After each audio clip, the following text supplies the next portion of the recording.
This video is going to be over the properties of logarithms. We're going to start off with some of the basic properties of logarithms that kind of naturally come out of just the definition of what a logarithm is, and also that idea that logarithms and exponentials are inverses of each other and undo each other. All right, so the first basic property is log base b of 1. So again, think back to the definition of a log and what this means. This is asking b to what power gives you 1. And just from our rules of exponents, we know that any base to the 0 power gives us 1. So this must equal 0. B to the 0 is going to give us this 1 that we have in our argument. The second property of logarithms is saying log base b of b. So this is asking b to what power gives us b right back, right? And so again, just knowing our properties of exponents, any base to the first power is going to give back that b. And so this is going to be 1. The next one, again, goes to that idea of exponentials and logs undo each other, right? So if we look at this, in the argument spot, we have an exponential.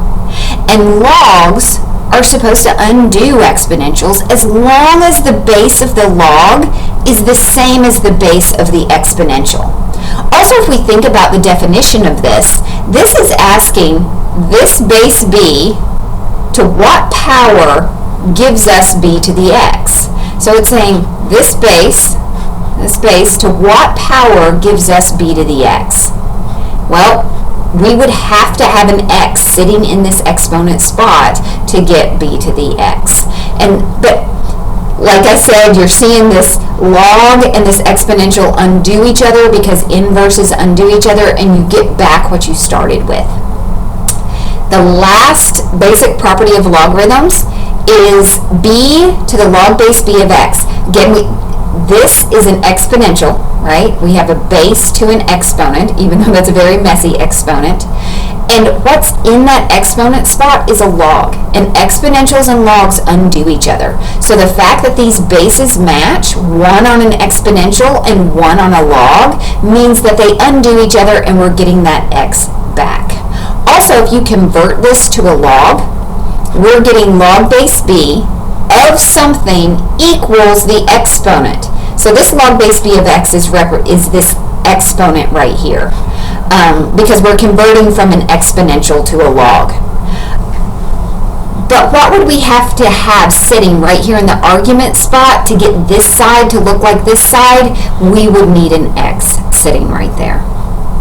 Alright, so those are the basic properties of logarithms. Now let's take a look at some of the other properties of logarithms that aren't as obvious how we're getting them. They don't just kind of fall out of those definitions and concepts of inverses. Alright, the first one is the product property of logarithms.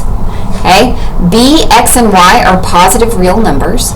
B does not equal 1. So remember when we talked about logs to begin with, we said that our bases could not be 1. So what we have is log base b of x times y. So notice what we're taking the log of is a multiplication problem. Well, this first property, the product property, says that you can take that multiplication and split it up into two separate log problems that are being added. So that's just this in words. The logarithm of a product, so this log of this product, equals a sum, an addition problem of two separate logs of each of the factors. So x was a factor and y was a factor, and now we have taken a log of those separately and added them. Okay, the quotient property of logarithms states, again, b, x, and y are positive real numbers. B does not equal 1. Seeing a trend here, right? This one is saying that if you have log with division in your argument, then that is going to break up as two separate logs. And what are we doing with those two separate logs? We are subtracting them. Notice that what was in the numerator was our first log, and what was in the denominator was this second log. the argument of the second log. So the logarithm of a quotient, so remember a quotient is the answer to a division problem, that is going to equal the difference, so a subtraction problem of the logarithm of the numerator and the logarithm of the denominator. All right, next we have the power property of logarithms. Once again, b and x are positive real numbers. B does not equal 1. P is any real number. Okay? So we have log base b of x, and the x is to the p power. We're bringing that p down to the front. So it was up here in the exponent spot. We're bringing it down here in the front. All right, bringing it down as multiplication. And that is the power property of logarithms. That exponents, they turn into multiplication. All right, here is all of those properties, the basic properties, and some of those other properties that might not be as obvious what's going on. All of those all on one page for you here. So you might want to pause and write all of these down so that you have them all in one spot. All right, so let's see how we're going to use these properties. We're going to expand the following logarithm as a sum or difference of logarithms, okay? So what we have right here is an expression with only one log. We would like to have lots of logs and have addition and subtraction problems instead of, so here notice we have multiplication and division. So when we look at this argument, so notice all of this is in the argument position, we only have multiplication and division. We do have this addition inside, but if we were going to be put in parentheses, there would be parentheses here, right? Our main operations are those multiplication and that division. All right, so let me get out my pen here. All right, so the first thing I want to notice, you know what? Let me go back real quick. I want to talk about this real quick. So with this one, with this property right here, notice that we took the log of the x and we took the log of the y, right, over here on the right side, and what was in the numerator was positive, and what was in the denominator ended up being negative because we subtracted it. So I like to use that idea a lot. So when I come over here and I do a problem like this, I look at everything in this numerator, right? I think of this. Everything, every factor in this numerator. So what's a factor here? We have a 10 is a factor, x squared is a factor in the numerator, and the square root of x plus 3 is a factor, right? We know that factors are separated by that multiplication. Every one of these factors are going to get a log. The 10 will have a log, the x squared will have a log, and because they're in the numerator, they're all going to be positive. So that's what I was trying to point out over here. This x was positive because it was in that numerator. Every factor in the denominator is going to get that negative, right? Which, in this case, we only have one factor in the denominator, that z cubed. All right, so let's do that then. That 10 is going to get a log. It's going to be positive because it's in the numerator, and that x squared is going to get a log.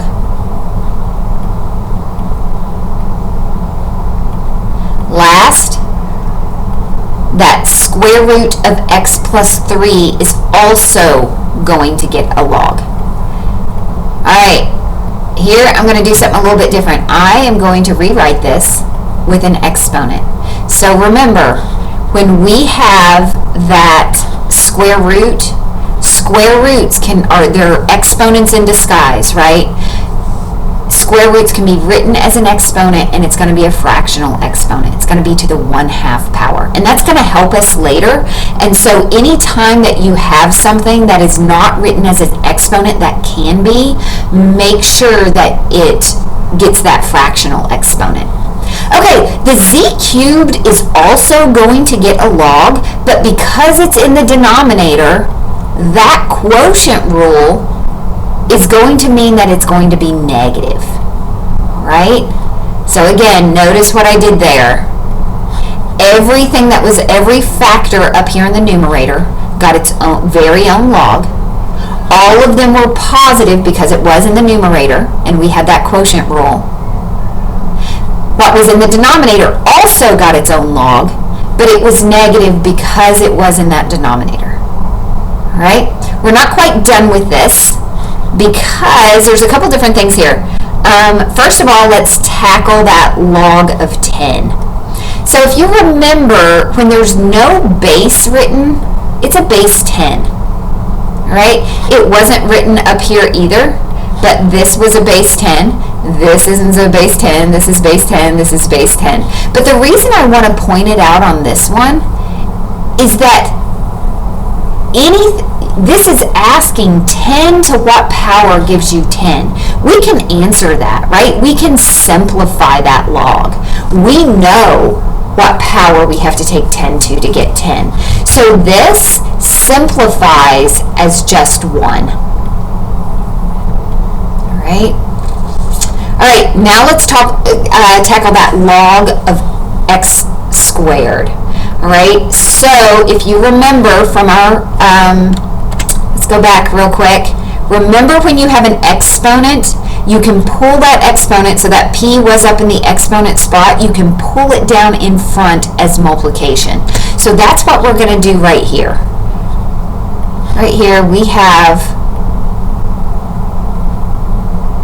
can pull that exponent down to the front as multiplication. So we're going to get 2 times log, and again it is a base 10, but we don't write that, log base 10 of x, plus, likewise, we have one here, right?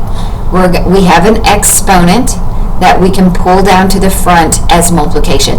That's what that product rule allows us to do. Okay, so we get 1/2 log of x plus 3.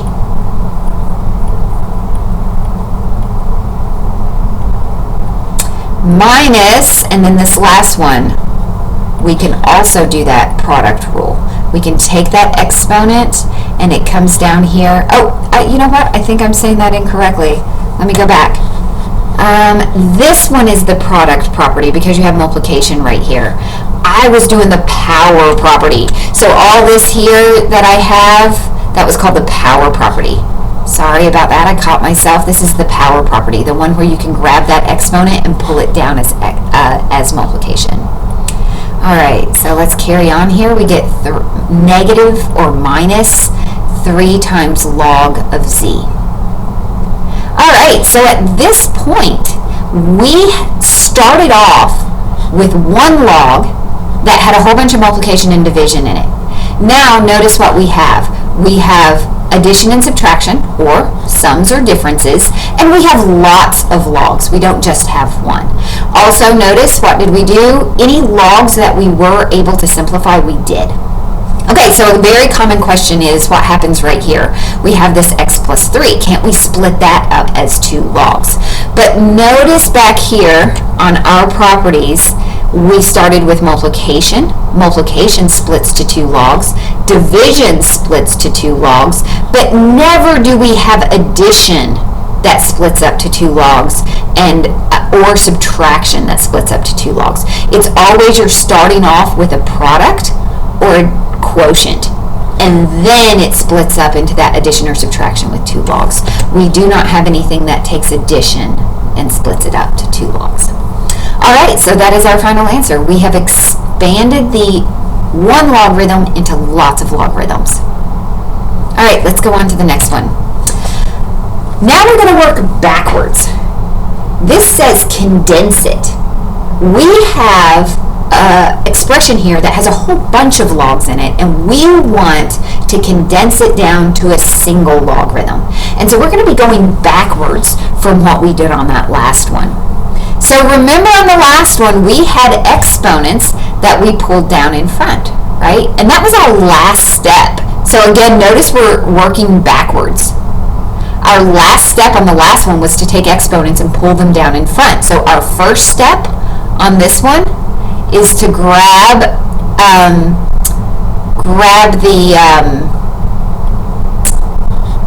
the coefficients and move them up to the exponent spot.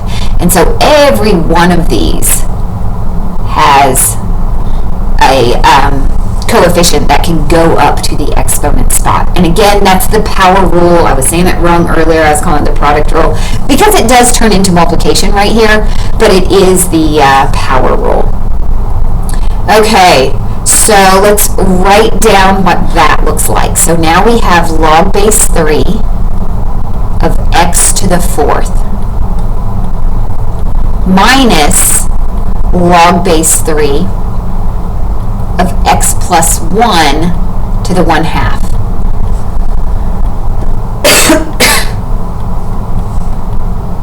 Minus log base 3 of y to the 5th. Again, those coefficients just got pulled up using that power rule to the power spot, right, to the exponent spot. All right, so again, on this last problem, remember how we worked this. Everything that was in the numerator, all the factors in the numerator were positive down here, and everything that was in the denominator was negative down here. So let's work backwards and think about that. We are going to have a division problem, right? We are going to condense this down to a division problem. We have log base 3. How do we know we have a division problem? Because we do. We have some that are positive. Those positive ones are going to go in the numerator as factors. So we're going to get an x to the 4th in the numerator. And then everything that was a negative, so this negative and this negative, they're going to condense down again to one log, and they're going to be factors in the denominator. So down here in the denominator, I'm going to put the y to the 5th in the front, just because that's the way we typically write it, right? And then also the other thing to note is that 1/2 power is now going to be, we want to rewrite that as a square root. Okay, so again, we had a whole bunch of logs, right? Because we had that subtraction, we knew some of them were going to go in the denominator, and because we had a positive one, we knew something was going to go in the numerator, and they all turn into factors. So notice it was subtraction, but now we have multiplication down here. All right, and we have taken something that had lots of logs in it, and we have now condensed it down to one log. And just to be clear, we do have all of this. Oops.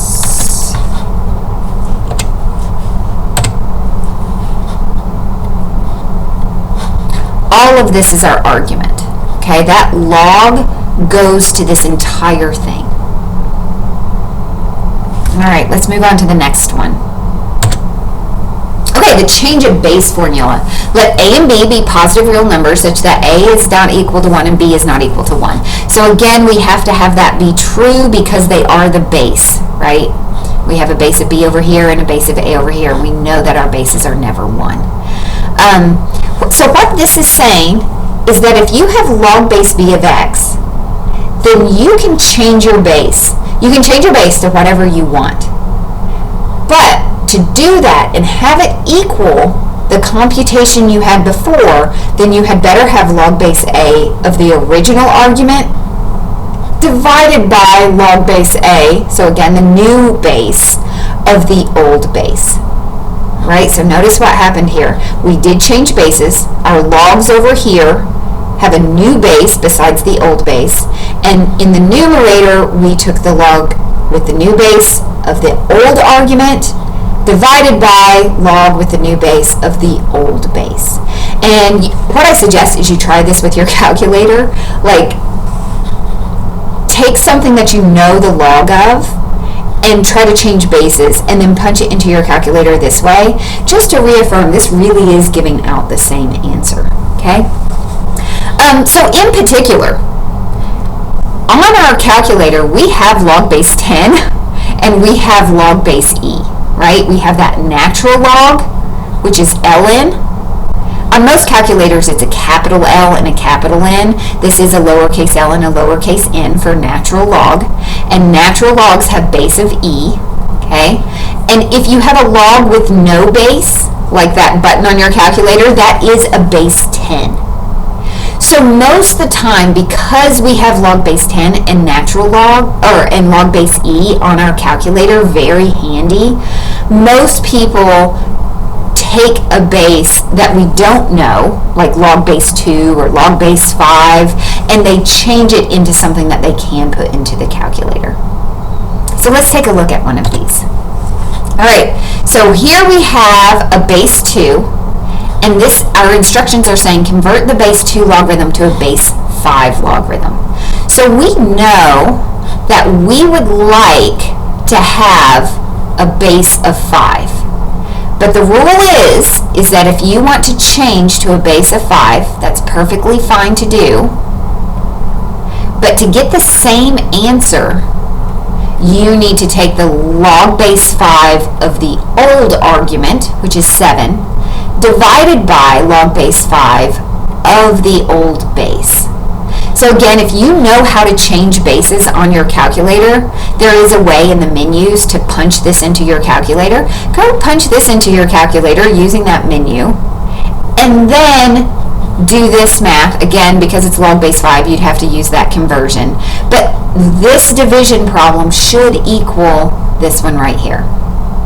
On the second one that we're getting ready to do, convert the base 4 logarithm to base 10, you have a base 10 button, and so this one will be really easy to check on your calculator. So again, we can change this base 4 log to any base we want. Directions are telling us to change to log base 10. Again, I'm not writing my base because anytime you don't write the base, it is a log base 10. And we can do this as long as we take the log of the old argument divided by log of the old base. And again, if we go and punch this into our calculator and then punch this problem into our calculator, you do end up getting the same answer. And sometimes, depending on how hard it is to go into your menu and convert this, like if it is hard to find how to punch this into your calculator, sometimes using that log button that's right there convenient for you, this is easier to do than going and doing that, going into the menus and figuring out how to punch this in. All right, and that concludes our video.